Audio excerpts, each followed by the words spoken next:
Ano yung mga pinunit nyo? Ma'am, ano yan? Sa sumunod sa tax laws. Pangalawa, nagsinungaling siya na nag-file siya ng kanyang certificate of candidacy. Kaya wag ibabalik sa taong bayan. Tingnan ni Marcos ang sarili niya. Karapat dapat ba siya? Mula siya sa pamilya ng mga mandarambong, mamamatay tao at sinungaling. Hindi dapat ilagay sa pwesto yan. Dapat nasa kulungan. Sir, bakit ho ba until now po ayaw nyo pong tumakbo si Bongbong Marcos sa kabila po ng marami na po siyang tinakbuhan na posisyon sa gobyerno? Hindi naman sa ayaw natin, simple lang ayaw natin tumakbo si Marcos. Ang ayaw natin ibalik yung nakaraan, yung madilim na yugto ng ating kasaysayan. Baka nakakalimutan po ng ating mga kababayan na sa pag-upo ng Marcos in the 1970s, ang dinanas natin yung malagim na yugto ng malawakang paglabag sa ating karapatang pantao, yung pagbulusok ng ekonomiya, etc. etc.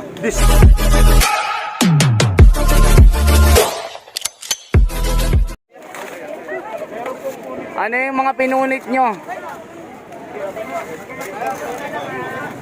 Ma'am, ano yan? Mga kababayan, may mga pinunit silang papel. Ano itong pinunit ito? Nagain ba kayo ng petisyon sa COMELEC? Hindi po, may nakabinbin na pong 7 petisyon Ano na laban kay Marcos mula disqualification, cancellation ng kanyang COC at pagdideklara sa kanya ng nuisance candidate. Sa kabila ng maraming petisyon, probably the most contested and challenged presidential candidate, mabagal si COMELEC. Kinakabahan ng taong bayan, tayo'y nangangamba rin na nasa yugto na tayo na magpaprint ng mga balota. Kaya masasama yung pangalan ng isang kandidatong hindi naman qualified na tumakbo dahil lumabag siya sa batas at ang kaakibat na penalty nun o kaparusahan ay perpetual disqualification from office. Madidefeat yun kasi sa bagal ni COMELEC. Kaya panawagan natin tanggalin sa listahan sa balota si Marcos. Ang kanyang kandidatura is patently illegal. Not only illegal, it is also immoral. And the only remedy available right now is to cancel his COC and to remove him, exclude him from the ballot. Ito po yung panawagan natin. Kailangan mabilis si COMELEC kasi ang ginagawang pagbagal-bagalan, foot dragging ni COMELEC, lalong makukonfuse ang electorate later on kung nandun pa yung pangalan despite being disqualified or not qualified for the position because siya mismo ang lumabag sa batas at naglagay sa kanyang sarili sa kanyang sitwasyon. Yan po ang ating mensahe ngayon. Okay. Sir, ulit na lang po nandito po ang iba't ibang grupo kasama ang Bayan NCR, ang kontra tambalang Marcos Duterte o kontra tamad, ang Sanlakas at Karma upang ipanawagan sa COMELEC na tanggalin sa balota ang pangalan ni Marcos. He should be excluded because he is not qualified in the first place. His candidacy is patently illegal. Hindi siya pwedeng tumakbo because he violated tax laws. At malinaw po sa tax laws na yan yung violations. Na pag ikay nag-violate, ang kaakibat na kaparusahan is perpetual disqualification from office. Pangalawa, material misrepresentation dun sa kanyang COC. Nagsinungaling siya. At ang pagsisinungaling is a ground to cancel the COC. Ang ordinaryong mamamayan naiintindihan yung ganung violation. Ang hindi namin maintindihan, bakit hindi maunawaan ni COMELEC nung ganung kasimpleng issue? Ba't pinatatagal? Umaabot na tayo sa punto na magpiprint na ng balota. At nangangamba tayo masama ang pangalan ng isang kandidato, in this case BBM, na hindi naman qualified tumakbo in the first place because he does not possess all the qualifications. Yun yung ating panawagan. Umakto na si COMELEC. Otherwise, ang end game nito, ang end result, yung botante malilito, iboboto ang isang taong hindi qualified. Yan pangalan nila. Attorney Aaron Pedrosa, Secretary General ng Sanlakas. Okay. Ayan, sir. Sino pa? Wala na? Sir, bakit ho ba until now po ayaw nyo pong tumakbo si Bongbong Marcos sa kabila po ng marami na po siyang tinakbuhan na posisyon sa gobyerno? Hindi naman sa ayaw natin, simple lang ayaw natin tumakbo si Marcos. Ang ayaw natin ibalik yung nakaraan, yung madilim na yugto ng ating kasaysayan. Baka nakakalimutan po ng ating mga kababayan na sa pag-upo ng Marcos in the 1970s, ang dinanas natin yung malagim na yugto ng malawakang paglabag sa ating karapatang pantao, yung pagbulusok ng ekonomiya, etc. etc. Despite itong mga revisionist or revision na ginagawa, makita niyo sa TikTok, social media, even influencers like yourself who are saying otherwise.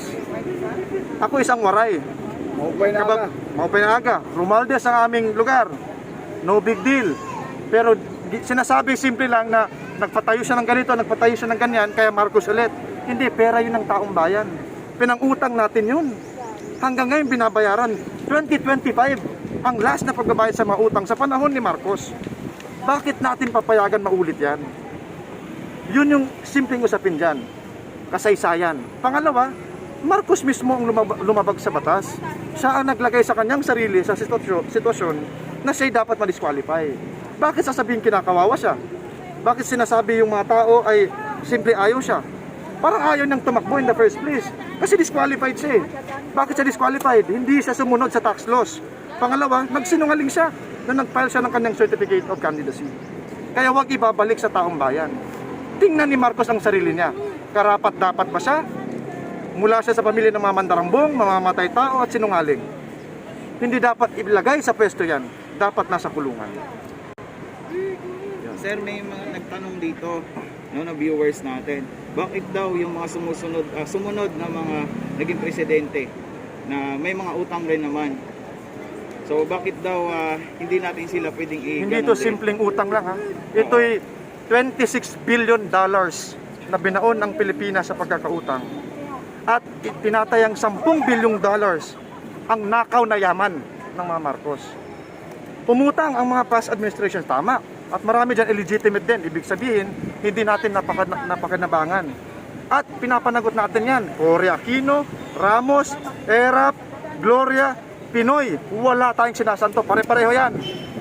Pero hindi ibig sabihin na dahil nakatuon ang ating atensyon ngayon kay Marcos, kinakatigan natin ang isang presidente, isang kandidato na simpleng ayaw lang natin kay Marcos. Hindi. Kasaysayang nang naghusga sa kanila. Kaya napatalsik sila. Ngayon kinakalimutan natin ang kasaysayang yan. At pag binalik ang isang Marcos sa posisyon, tuluyan ang dugo, pawis, sakripisyo na mga lumaban ng panahon ng martial law para mabalik ang ating kalayaan. Itong kakayahan nyo mag-video, wala yan. Pag-express, wala yan. Martial law, hindi. Wala yan. Hindi martial law maganda dahil ang hinahabol lang ay mga rebelde tulad ng sinasabi nila. Maraming pinatay na hindi rebelde. Maraming mga politiko ang kinulong. Basahin natin yung kasaysayan na yan. At kayo mismo maghusga, gusto niyo bang makulit yan? Gusto niyo ba ang tumutugtog lang sa mga radyo ay yung kanta ng KBL? Yun ang panahon ng Marcos. Yun ang ayaw natin mangyari ulit.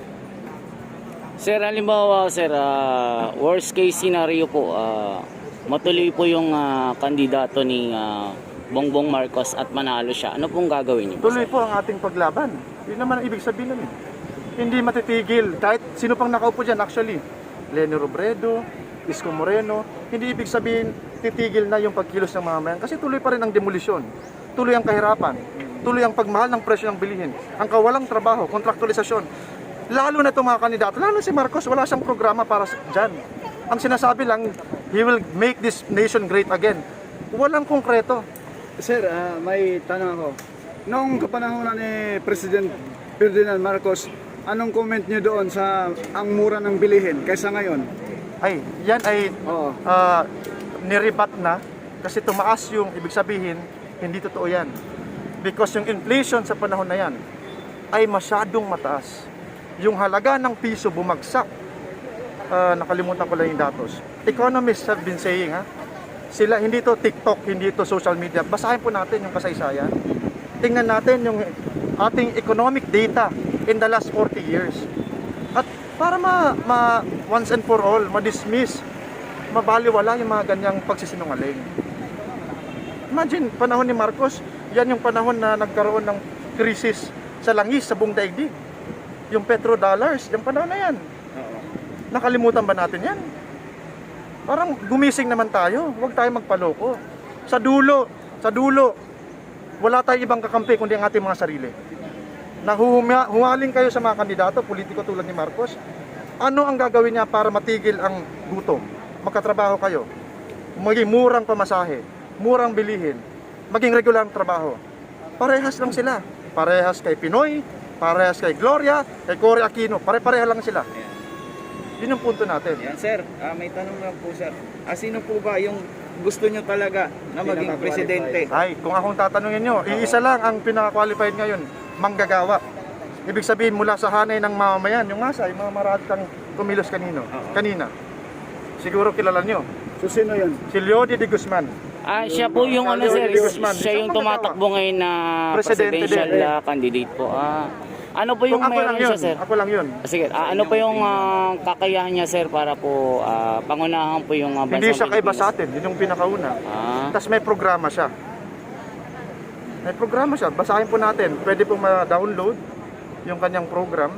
Kasama na yung pagtaas ng minimum wage, 750 pesos. Buong bansa. Ngayon iba-iba. Pagtigil sa contractualization. Siyempre pagpapanagot sa mga Marcos at Duterte. Pagpapakulong sa kanila. Yung pagtigil sa pagbayad ng utang na hindi naman natin napakanabangan. Yung pagtigil sa pagtaas ng presyo ng bilihin. Yung pagbalik ng kontrol ng gobyerno doon sa kuryente, tubig at iba pang mga mahalagang industriya, etc.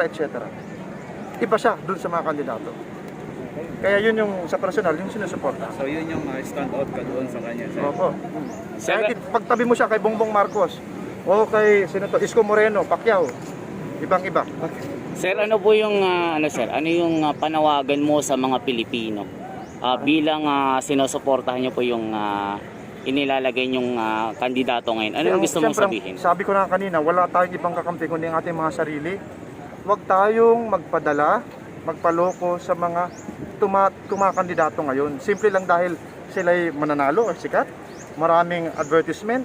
Tingnan natin yung programa, tingnan natin yung plataforma. Matuto na tayo. Ilang dekada na tayong pinaglalaruan ng mga trapo. Parang tama na, sobra na. Yun yung mensahe natin. At kayo mga influencer sa social media, gamitin nyo ang inyong pribilehiyo na magpaliwanag.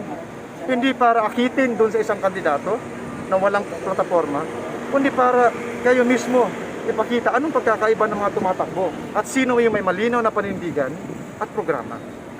Sir, may tanong lang po ako. Kasi nabanggit mo kanina ng Marcos ay mandarabog. At Mandarambong. Mamamatay tao. Yes. So, pwede ko bang malaman kung saan area po yung o saan lugar po yung naganap na patayan during martial law? Maraming massacre Marcos. ng panahon ng Marcos. Jabida Massacre sa Mindanao.